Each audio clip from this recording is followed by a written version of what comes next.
फिर मैंने Biozyme whey का ब्रेकडाउन खोला और मैं वहां जाकर अगेन फिर से सरप्राइज हुआ। जो बायोजाइम वे का ब्रेकडाउन मेरे पास मसल विलेज ने भेजा था वो वे गोल्ड आइसोलेट के मुकाबले ठीक उल्टा था। इन्होंने बायोजाइम के केस में बिल्कुल क्लियरली मेंशन कर रखा लेवल पे कि वहां पर 9.4 ग्राम नॉन एसेंशियल अमीनो एसिड इसमें मौजूद हैं, जिसमें 4.3 ग्राम ग्लूटामिक एसिड है। बाकी इसमें बचे कुछ वो 3 अमीनो एसिड है जिसमें सेरीन, एलानाइन और एस्पार्टिक एसिड शामिल हैं। लेकिन बायोजाइम के केस में जो ब्रेकडाउन इन्होंने दिया है उसके अंदर से इन्होंने नॉन एसेंशियल अमीनो एसिड से हटा रखी है और यहाँ पर 5.5 ग्राम BCAA ऐड कर रखे हैं। समझ रहे हो ना? जो वे गोल्ड आइसोलेट का लेवल था वो बायोजाइम का ब्रेकअप बना के इन्होंने मेल में भेजा है, और जो बायोजाइम का लेवल था वो इन्होंने वे गोल्ड आइसोलेट का ब्रेकअप बना के मेल में भेजा है। और यहाँ पर आकर मुझे ऐसा लगा कि मसल विलेज खुद मुझे कंफ्यूज करने की कोशिश कर रहा है। देखिए, अगर मैं यहाँ पर आपको लेवल दिखाऊं ऑन गोल्ड स्टैंडर्ड वे का, तो आप यहाँ पर साफ साफ देख सकते हो कि जो असेंशियल अमीनो एसिड्स हैं वो 11 ग्राम है और जो सेमी असेंशियल अमीनो एसिड्स हैं वो 7.7 ग्राम है। इसके अलावा नॉन असेंशियल अमीनो एसिड हैं इसमें 5.3 ग्राम। और उन्होंने यहाँ पर साफ साफ लिख रखा है कि जो टोटल BCAAs हैं वो इसमें सिर्फ और सिर्फ 5.5 ग्राम है।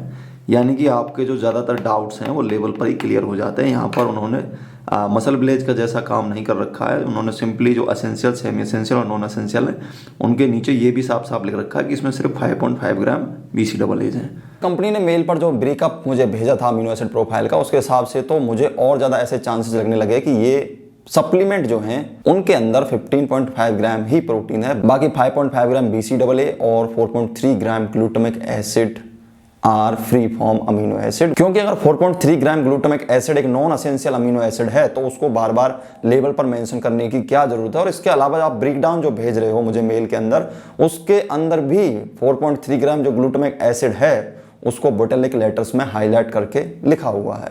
इसके अलावा BCAAs को कभी हटाना और फिर से दूसरे प्रोडक्ट के मामले में आप BCAAs को फिर से ऐड करके दे रहे हो जो कि 5.5 ग्राम है। इसका मतलब क्या है? इसका मतलब सीधा ये है कि कंपनी कहीं ना कहीं इस अमीनो स्पाइकिंग को छुपाने की कोशिश कर रही है, लेकिन कहीं ना कहीं उनको ये चीज़ दिखानी भी पड़ती है ताकि कभी लीगल प्रोसीडिंग हो तो कंपनी उसमें से बच के निकल सके। एट द एंड अगर अपनी तरफ से मैं इस कैलकुलेशन को ठीक करने की कोशिश करूं तो ये तभी पॉसिबल है जब असेंशियल और सेमी असेंशियल अमीनो एसिड का जो टोटल आता है 15.5 ग्राम, उसके अंदर मैं सिंपली 9.4 ग्राम नॉन असेंशियल अमीनो एसिड्स को ऐड कर दूं तो ये लमसम 25 ग्राम के आसपास हो जाता है। लेकिन काश कहानी इतनी सिंपल होती, क्योंकि मसल विलेज ने मेल्स के अंदर जो कंफ्यूजन पैदा की, प्लस में ग्लूटामिक एसिड को वो हाईलाइट कर रहे हैं मेल के अंदर भी, इवन प्रोडक्ट के लेवल के ऊपर भी। इसके अलावा मेरा जो पर्सनल एक्सपीरियंस रहा है मसल विलेज के साथ, अगर इस सबको मैं एक नट सेल में आपको बताने की कोशिश करूं तो पर्सनली आई डोंट बिलीव कि मसल विलेज आपको 25 ग्राम प्रोटीन दे रहा है। ये प्रोटीन मुश्किल से 19 ग्राम हुई तो हुई, वरना ये 15.5 ग्राम पेप्टाइड बॉन्डेड अमीनो एसिड से आ रहा है। बाकी 5.5 ग्राम BCAA और 4.3 ग्राम ग्लूटामिक एसिड का मुझे पर्सनली बिलीव नहीं है कि ये complete peptide bonded amino acid हैं। चलिए, अभी के लिए मैं अगर मान भी लूँ कि मसल विलेज के जो फिलहाल प्रोडक्ट हैं, जो बेस्ट सेलर हैं, वो इफेक्टिव हैं, like biozyme whey and biozyme performance whey, तो जो लैबडोर के ऊपर इन्होंने सर्टिफिकेशन में पार्टिसिपेट किया है वो जस्ट फॉर प्योरिटी के लिए किया है। लैबडोर का जो दूसरा सर्टिफिकेशन है that is for ban substances, उसमें इन्होंने पार्टिसिपेट नहीं किया है। तो क्या ये गुंजाइश नहीं है कि इसमें जो प्रोटीन है वो इन्होंने पूरी नहीं दी है और इफेक्टिव बनाने के लिए इसमें उन्होंने कुछ बैन सब्सटेंसेस का यूज़ किया है? इसके चांसेस डेफिनेटली हैं। इसके अलावा मैं आपको एक और इंटरेस्टिंग बात बताता हूँ कि जो इनका पहला प्रोटीन था मसल विलेज वे प्रोटीन, और जो ये बायोजाइम वे प्रोटीन है और ये वे गोल्ड आइसोलेट जो प्रोटीन है, इन तीनों का असेंशियल और सेमी असेंशियल प्रोफाइल हूबहू 1 by 1 अमीनो एसिड आप अगर देखोगे तो ये सेम टू सेम है। अब इसका क्या मतलब है ये आप खुद से अंदाजा लगाओ, क्योंकि वीडियो बहुत ज़्यादा लंबी हो जाएगी।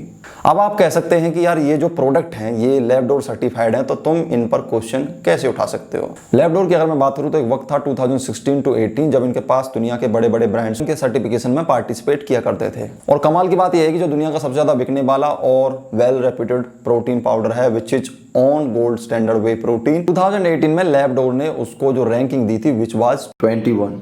लेकिन आज आलम यह है कि मसल विलेज जैसे ब्रांड, और अभी एक नया ब्रांड इंडिया का गया है उनके वहां पे, तो उसने भी नंबर 1 रैंक किया है। इसका मुख्य कारण यही है कि ज़्यादातर बड़े ब्रांड और रेप्यूटेड ब्रांड लैब्रोर को छोड़कर इन्फॉर्म चॉइस के प्रोग्राम में चले गए। दैट्स वाई अब यहाँ पे कंपटीशन नहीं है, वाई ये ब्रांड्स वहाँ पर अच्छी खासी रैंकिंग बना लेते हैं। और हद तो तब हो जाती है कि ये जो खास तौर से इंडियन ब्रांड्स हैं ये पब्लिक को लैब्रोर के नाम पे मूर्ख बनाते हैं। जैसे कि लैब्रोर 2 तरीके के सर्टिफिकेशन देता है, पहला प्योरिटी का, दूसरा सपोर्ट्स का which is for band substances.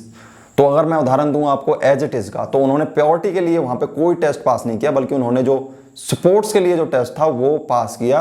Purity की इस प्रोडक्ट में कोई गारंटी नहीं है, लेकिन तुरंत उन्होंने ठप्पा मार दिया उसके ऊपर लैब्रोर का कि वी आर लैब्रोर सर्टिफाइड, क्योंकि ये प्रोडक्ट चीप होते हैं। दैट्स वाई मेजॉरिटी ऑफ जो इंडियन यूथ है वो सोचते हैं कि अगर लैब्रोर सर्टिफिकेशन मिल रहा है किसी सस्ते प्रोडक्ट में तो of course we should go for that. एक डाउट मुझे लैब्रोर के ऊपर इसलिए भी है, जब 2018 में लैब्रोर किसी को अपने सर्टिफिकेशन प्रोग्राम में लेता था तो अपनी रिपोर्ट्स के अंदर उस प्रोडक्ट का full amino acid profile mention करता था, जो आज के टाइम पे आपको देखने को नहीं मिलता है। और ज़्यादातर केसेस में मैंने ये देखा है कि अब जो लैब्रोर की जो रिपोर्ट है वो छोटी होती जा रही है, यानी कि हो सकता है कि उन्होंने complete amino acid profile test करना बंद कर दिया हो, इसलिए लैक ऑफ ट्रांसपेरेंसी की वजह से जो ज़्यादातर बड़े बड़े ब्रांड्स थे वो लैब्रोर को छोड़कर जा चुके हैं।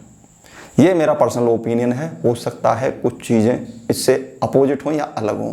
Eight the end MuscleBlaze का इन प्रोडक्ट्स को इतना अग्रेसिवली मार्केट करना भी एक साइन हो सकता है इस चीज़ का कि ये प्रोडक्ट इतने इफेक्टिव नहीं है, क्योंकि इफेक्टिव होते तो कस्टमर खुद उस चीज़ की डिमांड करता है, चाहे दुकानदार के पास उसका मार्जिन कम हो फिर भी उसको वो प्रोडक्ट रखना पड़ता है क्योंकि उसकी डिमांड है। अगर मैं बात करूं इन्फ्लुएंसर्स की जो इन प्रोडक्ट को इंडोर्स कर रहे हैं, खासतौर से उनकी जो यूट्यूबर भी हैं, तो हमें ये चीज़ समझनी पड़ेगी कि ये उनका राइट है वो किसी ब्रांड को प्रमोट करें, इसमें कुछ गलत नहीं है, लेकिन कहीं ना कहीं इस चीज़ का ध्यान कस्टमर्स को ही रखना पड़ेगा, क्योंकि अगर वो इन सारी बातों को आपको बताएंगे तो उन्हें एंडोर्समेंट नहीं मिलेगी। और वो वीडियोस बनाने में इतना वक्त जाया करते हैं और मेहनत करते हैं, तो उस हिसाब से लीगली और मॉरली उनका हक बनता है आपके सामने किसी प्रोडक्ट को इंडोर्स करने का। पर्सनली आई डोंट थिंक और आई डोंट बिलीव कि ये जो इन्फ्लुएंसर्स हैं ये खुद इन प्रोडक्ट्स का इस्तेमाल करते होंगे।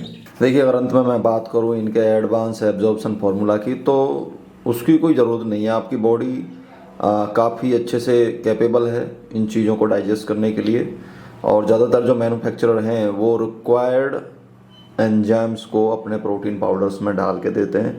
अगर मसल ब्लेज ये एडवांस एब्जॉर्प्शन फार्मूला के रूप में कुछ एंजाइम्स दे रहा है तो उससे कोई दिक्कत नहीं है, लेकिन ऐसा नहीं है कि अगर आप किसी और ब्रांड को यूज़ कर रहे हो तो आपको कोई प्रोटीन डाइजेशन में दिक्कत आने वाली है। वहाँ भी आपका प्रोटीन डाइजेस्ट होगा।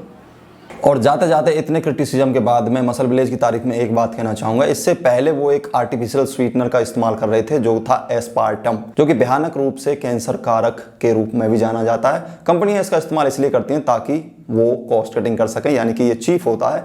लेकिन मसल ब्लेज ने काफ़ी समय पहले सुक्रालोज पर शिफ्ट कर लिया है, जो कि एक अच्छी बात है। मेरी आपसे रिक्वेस्ट रहेगी कि आप इस वीडियो के कमेंट सेक्शन में अपनी राय जरूर दें। So if you like this video you can subscribe this channel. Thank you so much for giving your valuable time.